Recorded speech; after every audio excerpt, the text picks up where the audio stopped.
दोपहर के तकरीबन 11 बजे थे। मई का महीना और आसमान से बरसती आग। रसोई में गैस के आगे खड़े होकर तो हालत ऐसी हो रही थी, चक्कर खाकर बस गिरना ही बाकी रह गया था। पूरे परिवार का नाश्ता बनाकर बर्तन धोने और रसोई की सफाई करने के बाद ज्योति जब रसोई से निकलकर बाहर हॉल में आई तो उसकी आंखों के आगे चिड़िया नाच रही थी। अब आप सोच रहे होंगे कि इसमें हमने कौन सी नई बात बता दी, और इस मई के महीने में तो हर औरत को रसोई में काम करते हुए ऐसा ही महसूस होता है। लेकिन जरा ठहरिए जनाब, हमारी कहानी में अभी एक ट्विस्ट बाकी है। हमारी कहानी की नायिका यानी कि ज्योति, उसकी आंखों के आगे चिड़िया इसलिए नाच रही है क्योंकि उसकी डिब्बिया जैसी छोटी सी रसोई में वेंटिलेशन का नामो निशान नहीं है। ना धुआं बाहर निकलने के लिए कोई एग्जॉस्ट फैन लगे हैं, ना ही चिमनी, यहाँ तक कि कोई खिड़की भी नहीं है जिससे छनकर थोड़ी बहुत हवा अंदर आ सके। पसीने में लथपथ ज्योति हॉल में सोफे पर आकर धम से बैठ जाती है। क्या हुआ बहू, बस नाश्ता बनाने में थक गई क्या? और अभी तो घर के 36 काम पड़े हैं और सुबह 11 बजे ही तुम्हारी शक्ल पर ऐसे 12 बज गए जैसे किला फतह कर लिया हो। माँ जी, इस छोटी सी रसोई में चाय नाश्ता बनाकर सबको खिलाना किला फतेह करने के बराबर ही है। आप मेरी हालत देख रही हैं, गर्मी से हाल बेहाल हो गया है मेरा। इतनी छोटी किचन है कि ठुस ठुस के सामान भरने के बाद भी आधा सामान हॉल में रखना पड़ता है। ऊपर से प्लेटफॉर्म पर एक हाथ की भी जगह नहीं है। गैस का चूल्हा रखने के बाद इतनी जगह भी नहीं बचती कि इंसान वहां खड़ा होकर सब्जी काट ले या सब्जी बनाकर गैस से उतार कर प्लेटफॉर्म पर शिफ्ट कर दे। एक चीज बनाओ फिर उसे रखने के लिए कमरों में जगह ढूंढते रहो। मैं तो परेशान हो गई उस छोटे से किचन से। हद हो गई बहू, अब तुम कल की आई लड़की हमें बताओगे कि हमारा किचन छोटा है या बड़ा? अरे किचन में कोई खराबी नहीं है, इतने सालों से इसी रसोई में घर चलता आ रहा है और कभी किसी को कोई शिकायत नहीं हुई।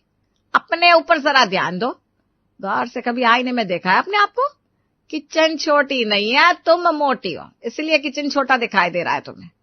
मेरी तरफ पतली दुबली होती तो बिजली की तेजी से इस रसोई में काम कर पाती।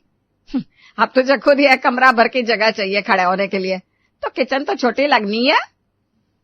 सास की बात सुनकर बेचारी ज्योति बिल्कुल चुप हो जाती है। सच तो यही था कि ज्योति का वजन उसकी सास विजय लक्ष्मी से थोड़ा नहीं बल्कि काफी ज्यादा था। क्या हुआ ज्योति, क्यों परेशान नजर आ रही हो? कुछ हुआ है क्या? अनुज, आपको पता है आज आपकी मम्मी ने क्या कहा? मुझे सच में उम्मीद नहीं थी कि मम्मी जी इस तरह की बातें करेंगी। 8 महीने हो गए हमारी शादी को, आज तक कभी मैंने तुमसे तुम्हारी मम्मी पापा की कंप्लेंट की है? आज कुछ हुआ भी होगा तभी तो मैं कह रही हूँ ना। आज मेरा दिल बहुत दुखी है अनुज, समझ में नहीं आता तुम्हें कैसे बताऊं। अरे भाई क्यों नहीं बताओगी, पति हूं मैं तुम्हारा। ऐसी भी क्या बात हो गई जो तुम्हें मुझसे छुपानी पड़ रही है? तुम्हें पता है ना मैं तुमसे कितना प्यार करता हूँ और तुम्हें अपसेट तो बिल्कुल भी नहीं देख सकता। अब मेरी राजकुमारी जैसी पत्नी को आखिर माँ ने ऐसा क्या कह दिया जो आज तुम्हारे चेहरे की चमक ही गायब हो गई है? अच्छा मैं प्रॉमिस कर रहा हूँ, जो भी बात होगी मैं बहुत आराम से सुनूंगा और तुम्हें बिल्कुल भी जज नहीं करूंगा। अब तो बताओ बाबा, क्या हो गया ऐसा? देखो अनुज, जब शादी के लिए आप लोग मुझे देखने के लिए आए थे तभी ऐसा तो नहीं ना कि मैं प्रियंका चोपड़ा दिखाई देती थी। जैसी आज हूं वैसी तब भी थी। तब तो मम्मी जी को या तुम्हें मेरे वजन से या मेरे लुक से कोई दिक्कत नहीं हुई। और अगर मान लेते हैं कि मम्मी जी को मेरे वजन से दिक्कत थी भी, तो हमारी अरेंज मैरिज हुई है ना, वो मना करते थे इस रिश्ते के लिए, कोई जबरदस्ती तो नहीं थी ना। लेकिन अब जब पूरे समाज के सामने स्वीकार करके उन्होंने मुझे अपने घर की बहू बनाया है, तो फिर मुझे इस तरह मेरे वजन के लिए टोकना, शर्मिंदा करना सही है क्या? अरे भाई, ऐसा किसने कह दिया तुमसे कि मम्मी को या मुझे तुम्हारे वजन को लेकर कोई दिक्कत या परेशानी है? और प्यार क्या इंसान के सिर्फ शरीर से होता है? तुम एक बहुत प्यारी लड़की हो, तुमने मेरे पूरे परिवार को इतने अच्छे से संभाल लिया है। मैं अगर एक और जन्म ले भी लूं ना, तब भी तुम्हारे जैसी अच्छी लड़की चाहकर भी अपने लिए नहीं ढूंढ सकता था। अरे खुशनसीबी है मेरी कि तुम मुझे मिल गई। पति की बात सुनकर ज्योति की आंखों में 2 आंसू टिमटिमाने लगते हैं। अरे मैं तुम्हारी तारीफ पर तारीफ किए जा रहा हूं और तुम आंसू बहा रही हो। अच्छा चलो बताओ, ऐसी क्या बात हो गई थी जो माँ ने तुम्हें ये सब कह दिया? मैं अब भी माँ से जाकर बात करता हूँ। देखो अनुज, जब हमारी शादी हुई उस समय सर्दियों का मौसम था। इस छोटे से किचन से वैसे तो मुझे शुरू से ही दिक्कत थी, लेकिन फिर भी सर्दियों में किसी तरह मैनेज हो रहा था। लेकिन जब से गर्मियां स्टार्ट हुई है ना, तुम्हारे छोटे से किचन में इतनी गर्मी और घुटन महसूस होती है कि कभी कभी तो ऐसा लगता है मैं चक्कर खाकर गिर जाऊंगी। आज जब गर्मी मुझसे बर्दाश्त नहीं हुई तो मैंने मम्मी जी से जाकर बोला कि मम्मी जी, हमारी किचन कुछ ज्यादा ही छोटी है, आप इसका कुछ करिए ना। पता है इस बात के जवाब में तुम्हारी मम्मी ने क्या कहा? मम्मी जी बोलने लगी, उनकी किचन छोटी नहीं है बल्कि मैं ज्यादा मोटी हूँ, इसलिए मैं तुम्हारे घर के किचन में एडजस्ट नहीं हो पा रही हूँ। अरे बाबा, तुम मम्मी की बात को नेगेटिवली ले रही हो। उन्होंने ऐसा कुछ नहीं कहा कि उन्हें तुम्हारे मोटे होने से ऐतराज है, बल्कि मम्मी तो हमेशा से कहती थी कि वो खाते पीते घर की लड़की लेकर आएंगी। ये सूखी मरी लड़कियां उन्हें बिल्कुल भी पसंद नहीं है। माँ तो बस तुम्हें समझाने की कोशिश कर रही थी कि तुम्हें किचन इसलिए छोटा लग रहा है क्योंकि तुम्हारा वजन ज्यादा है। और बच्चे, इसमें बुरा मानने जैसी तो कोई बात ही नहीं है। ये तो तुम भी जानती हो ना कि तुम्हारा वजन थोड़ा सा ज्यादा है, तो फिर माँ की बातों को दिल पर क्यों ले रही हो? अरे छोड़ो ना। और देखो, एक अच्छे इंसान की यही पहचान होती है कि वो अपनी कमियों को भी दिल से स्वीकार करके पॉजिटिविटी के साथ जिंदगी जिए। पति की बातें सुनने के बाद अब ज्योति को समझ में नहीं आ रहा था कि वो हंसे कि रोए, क्योंकि घुमा फिरा कर अनुज ने कहा तो यही था कि वो मोटी है, इसलिए घर का किचन उसे छोटा पड़ रहा है। गर्मी का प्रचंड रूप हर गुजरते दिन के साथ बढ़ता ही जा रहा था और बेचारी ज्योति को इस किचन में एडजस्ट करना उतना ही मुश्किल होता जा रहा था। लेकिन उस बेचारी की फरियाद सुनने वाला इस घर में कोई नहीं था। वो जब भी सास या पति के सामने किचन के छोटे होने की बात लेकर जाती, वो उसे उल्टा समझा बुझाकर वापस भेज देते। धीरे धीरे ज्योति ने भी इस बात को स्वीकार कर लिया था कि खराबी ससुराल के किचन में नहीं बल्कि उसके बढ़ते वजन में है। अनुज, शायद मुझे अब वजन कम करने के बारे में सोचना चाहिए, क्योंकि वाकई मुझे किचन में काम करने में बहुत दिक्कत आ रही है। हो सकता है मेरा थोड़ा वजन कम हो जाए तो किचन फिर मुझे उतनी छोटी ना लगे और बिना सफोकेशन के मैं रसोई में खाना बना पाऊं। ज्योति अब वजन कम करने के लिए जतन करना शुरू कर देती है, लेकिन लाख जतन करने के बाद भी उसका जिद्दी वजन टस से मस होने को तैयार नहीं था। धीरे धीरे समय बीतने लगा और किसी तरह ज्योति की शादी को 1 साल पूरा हो गया। 1 साल पूरा होते होते ज्योति के देवर धीरज की भी शादी निकिता नाम की लड़की के साथ हो जाती है और अब निकिता के घर में आ जाने के बाद ज्योति बहू से जेठानी बन जाती है। पहली रसोई के दिन निकिता, अरे भाभी, ये रसोई है या माचिस की डिब्बी? बार बार काम करते हुए हम दोनों आपस में टकरा जाते हैं। अरे इतना छोटा भी किचन होता है क्या किसी का कि 2 लोग किचन में खड़े हो जाए तो बार बार आपस में टकरा कर सर फोड़ते रहे। अब ऐसा करिए, बाहर जाकर आराम करिए, खाना मैं अकेले बना लूंगी। मैं तुम्हारी बात समझ सकती हूँ निकिता, तुम तो अभी नहीं हो, तुम्हें इस किचन को देखकर उलझन हो ही रही होगी। मैं तो पिछले 1 साल से झेल रही हूँ। लेकिन एक बात बताओ, ये किचन तुम्हें भी छोटा लग रहा है क्या? छोटा लग रहा है से क्या मतलब है भाभी? छोटा है तो छोटा ही लगेगा ना। बल्कि मैंने तो इससे छोटा किचन आज तक कभी देखा ही नहीं है। एक मिनट, ये किचन ही कहाँ है? ये तो सीढ़ियों की नीचे की बची हुई जगह है जिसमें प्लेटफॉर्म लगाकर किचन का रूप दे दिया गया है। अरे निकिता, रहने दो। मुझसे तो तुमने ये बात कह दी, सासू माँ के सामने मत कहना। तुम्हें पता है, जब से मैं घर में शादी करके आई हूँ ना, मैं भी हर रोज यही कह रही हूँ कि किचन जरूरत से ज्यादा छोटा है और इस पे काम करते हुए मेरे हाथ पैर फूल जाते हैं। लेकिन मम्मी जी, वो तो हमेशा मुझसे ये कहती हैं कि मैं मोटी हूँ इसलिए मुझे किचन छोटा लग रहा है। आप मोटी हो इसलिए रसोई छोटी है, लेकिन मैं तो पतली हूं ना, फिर मुझे किचन छोटा क्यों लग रहा है? वही तो मैं भी सोच रही हूँ निकिता, तू तो इतनी पतली दुबली है, तुझे ये किचन क्यों छोटा लग रहा है? अरे भाभी, सिंपल सी बात है, किचन छोटा है तो छोटा ही लगेगा। अपने आप को गलत साबित करने के बजाय आप सासू माँ को जाकर ये बात बताइए कि कमी आपके वजन में नहीं, उनकी रसोई में है। बात बात पर अपने वजन का मजाक उड़वाने की अब ताकत नहीं बची मेरे अंदर। उनके पास इस बात का सिर्फ एक ही जवाब है कि वो सब मिलकर मेरे मोटे होने का मजाक उड़ाना शुरू कर देंगे। अगर ऐसी बात है ना भाभी तो ठीक है, आज पहली रसोई के दिन ही मैं आपको प्रॉमिस करती हूँ कि आपकी देवरानी के आने की खुशी में बहुत जल्द इस घर में गिफ्ट में आपको एक बड़ा सा शानदार किचन मिलेगा। क्या बात कर रही है नताशा? मैं 1 साल में 1 इंच रसोई आगे नहीं बढ़ा पाई। और रसोई बड़ी करवाना तो दूर, मैं तो सासू माँ को आज तक इस बात पर यकीन ही नहीं दिला पाई कि रसोई छोटी है। उन्होंने तो उल्टा मुझे ही मोटा साबित कर दिया। और तू कह रही है कि तू मुझे बड़ा और आलीशान किचन बनवा कर देगी। भाभी, जब घी ना निकले तो उंगली टेढ़ी करनी पड़ती है, और मुझे ऐसा लगता है कि अब उंगली टेढ़ी करने का समय आ गया है। चलो, वैसे भी बड़े बुजुर्ग कह गए हैं कि एक से भले दो। अभी तक आप अकेली थी घर में, इसलिए सब लोग मिलकर आपका ब्रेन वॉश कर देते थे, लेकिन अब मैं आ गई हूँ।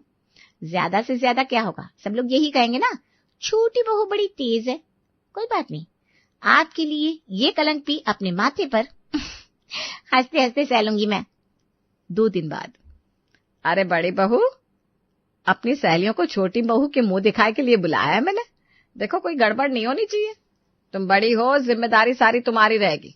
सबके लिए चाय, नाश्ता और मुंह दिखाए के फंक्शन का सारा अरेंजमेंट सब तुम्हारी जिम्मेदारी। अरे मम्मी जी, मैं कोई पुराने जमाने की छुई मुई बहू की तरह नहीं हूँ जिसकी मुंह दिखाए का फंक्शन किसी और को ऑर्गेनाइज करना पड़े। आप चिंता मत करिए, आपको चाय, नाश्ता, खाना बनाकर खिलाने की जिम्मेदारी मेरी है। मैं सब मैनेज कर लूंगी। अरे मैं आज के जमाने की पढ़ी लिखी लड़की हूँ। बेटा जुग जुग जियो, बड़ा गजब का कॉन्फिडेंस है तुम्हारे अंदर। चलो ठीक है, मुझे तो मेहमानों के चाय नाश्ते से मतलब है, चाहे तुम बनाओ या बड़ी बहू, इस बात से मुझे कोई परेशानी नहीं है। सास ड्राइंग रूम में बैठ गई थी। इधर उधर की बातों का सिलसिला चल रहा था और इधर दोनों बहुएं रसोई में मिलकर सास की सहेलियों के लिए चाय, नाश्ता, स्नैक्स वगैरह बना रही थी। अचानक से सास की आवाज सुनाई देती है। अरे बेटा, मैं ये पूछ रही थी कि चाय नाश्ता तैयार हो गया है क्या? सब हो गया है माँ जी, लेकर आ रही हूँ बस। देख रही हो बहन जी, अरे हीरा है मेरी बहू, हीरा। अभी घर में आए हुए 3 दिन हुए है उसे, और कहती है सब कुछ अकेले संभालेगी। बड़ी बहू को भी जल्दी से किसी काम में हाथ नहीं लगाने देती। बड़ी बहू अपने कमरे में तैयार होने गई है और छोटी तैयार होकर कब से रसोई संभाल रही है, बोलो। अभी सासू माँ छोटी बहू की तारीफ के पुल बांध ही रही थी कि तभी रसोई में किसी बर्तन के गिरने की आवाज आती है, जिसे सुनकर सासू माँ दौड़ते हुए रसोई में पहुंच जाती है। अरे ज्योति, तूने तो सारे पकौड़े समोसे सब जमीन पे गिरा दिए। क्या जरूरत थी बड़ी बहू तुझे रसोई में जाने की? माँ जी, ये अकेले ही कब से काम में लगी थी, तो मैंने सोचा मिलकर सर्व करवा देती हूँ। जैसे ही मैं रसोई में आई, निकिता आकर मुझसे टकरा गई। मम्मी जी, इतनी छोटी रसोई है कि 2 लोग सही से खड़े हो भी नहीं पाते। 3 घंटे मेहनत के बाद मैंने इतना कुछ बनाकर तैयार किया था। अब इस रसोई की वजह से ना मेरी सारी मेहनत पर पानी फिर गया। चलो ठीक है, तुम ऐसा करो, एक बार फिर से नाश्ता बना लो। कैसी बात कर रही हैं भांजी आप? अब मुझसे इतना सब कुछ फिर से नहीं बनने वाला। आप क्या चाह रही हैं कि दोपहर तक मैं ऐसे ही नाश्ता बनाती रहूं? आप ऐसा करिए, बाजार से ऑर्डर देकर सामान मंगवा लीजिए। बिल्कुल ठीक कह रही है बहू तू। ऐसा कर, किसी अच्छे से रेस्टोरेंट से खाना ऑर्डर कर ले। छोटी बहू की मुंह दिखाए का प्रोग्राम है, अभी उसी की मुंह दिखाए में कितना खाना बनवाएंगे उससे। उस बेचारी का तो सारा ग्लो खराब हो जाएगा। सहेलियों के कहने पर नताशा की सास को होटल से अपनी सहेलियों के लिए नाश्ता मंगवाना पड़ता है, जिसमें उसका अच्छा खासा खर्च हो जाता है। अगले दिन। अरे छोटी बहू, शाम के समय चाय तो पीती होगी ना तू? हाँ माँ जी, पीती हूँ ना, मैं बना कर लाती हूँ। अरे नहीं नहीं, तुम बैठो, बड़ी बहू बना लेगी। जाओ ज्योति, सबके लिए चाय बना कर लाओ। बड़ी बहू रसोई में चाय बनाने के लिए चली जाती है। उसके 5 मिनट बाद। माँ जी, मैं सोच रही थी भाभी चाय बना रही है तो क्यों ना मैं थोड़े से पकौड़े उतार लूं। चाय के साथ पकौड़े का अलग ही मजा होता है। चल तेरा मन है तो बना ले तू। जेठानी के पीछे पीछे देवरानी नताशा भी रसोई में पहुंच जाती है और 5 मिनट के बाद आज भी वही होता है जो कल हुआ था। चाय के कप और कढ़ाई भर के तेल रसोई के फर्श पर बिखरा हुआ नजर आ रहा था। अरे ये क्या कर दिया तुमने? तुम दोनों को क्या बिल्कुल दिखाई नहीं देता? कल भी ऐसे ही सारा खाना गिरा दिया था और आज फिर से। तुम्हें पता भी है ये कप कितने महंगे थे? मम्मी जी, आप ही बताइए, इसमें मेरी क्या गलती है? आपका किचन इतना छोटा है कि 2 लोग रसोई में खड़े हो जाए ना तो आपस में टकरा जाते हैं। भाभी चाय छान कर बाहर ले जा रही थी और मैं कढ़ाई में तेल डाल रही थी। भाभी का हाथ मेरी कोहनी से उलझ गया और वो गिर पड़ी। उनकी गिरने से मैं भी हड़बड़ा गई और गैस पर रखी हुई कढ़ाई पलट गई। ए भगवान, इतना नुकसान हो गया, पता नहीं। जब से छोटी बहू की शादी हुई है रोज कुछ ना कुछ बखेड़ा हो रहा है घर में।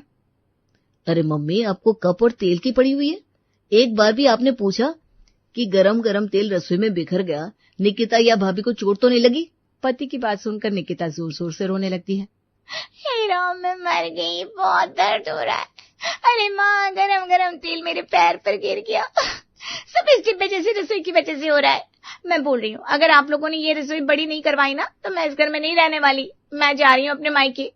2 दिन में ये हाल हो गया मेरा। कुछ दिन और इस घर में रुकी ना तो पक्का कोई बड़ा कांड हो जाएगा मेरे साथ।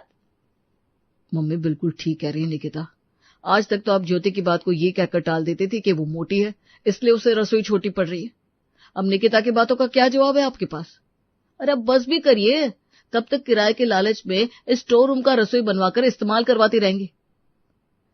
देखो निकिता, ज्योति, ये सब ना मम्मी की वजह से हो रहा है। अरे 5,000 में कमरा किराए पर उठाया था मम्मी ने, लेकिन कोई भी किराएदार कमरे में शिफ्ट होने के लिए तैयार ही नहीं हो रहा था, क्योंकि सबको किचन चाहिए थी। लेकिन हमारे पिताजी ने पूरे फ्लोर पर किचन सिर्फ एक ही बनवाई थी। बस फिर क्या था, मम्मी ने दिमाग लगाया और अपनी किचन किराएदारों को देकर 5,000 में कमरा किराए पर चढ़ा दिया, और ये जो सीढ़ियों के नीचे छोटा सा स्टोर रूम था, उसी को किचन में कन्वर्ट कर दिया। अरे नालायक, 5,000 किराया आ रहा है तो क्या मैं उसे अकेले डका रही हूँ? 4 पैसे आ रहे हैं घर में तो इस्तेमाल तो हो रहे हैं। अरे भगवान, हाथ जुड़वा लो। तुम्हारे 5,000 के चक्कर में कोई हादसा हो जाएगा तो तुम जिम्मेदारी लोगे क्या? और बहू ये क्या गलत कह रही है? इतनी छोटी सी रसोई में ये 2-2 लोग मिलकर काम करती हैं, समस्या तो उन्हें भी होती होगी ना। पूरे परिवार को बहू की साइड लेता देख अब तो बेचारी सासू माँ की बोलती बंद हो गई थी। अगले महीने से किराएदारों की छुट्टी कर दी गई थी और घर का जो आलीशान मॉड्यूलर किचन था वो बहुओं के हिस्से में आ गया था। और ये सीढ़ियों के नीचे बना हुआ छोटा सा किचन फिर से स्टोर रूम बनकर बंद हो गया था। जब से तुम्हारी सास ने मकान में ये कमरा किराया पर दिया है, तब से कोई भी मेहमान आता है तो वो हमारा कमरा ले लेता है और हम लावारिसों की तरह जाकर हॉल में नीचे बिस्तर लगाकर सोते। चलो इसी बहाने अब हम भी सुकून से अपने बिस्तर पर सो सकेंगे।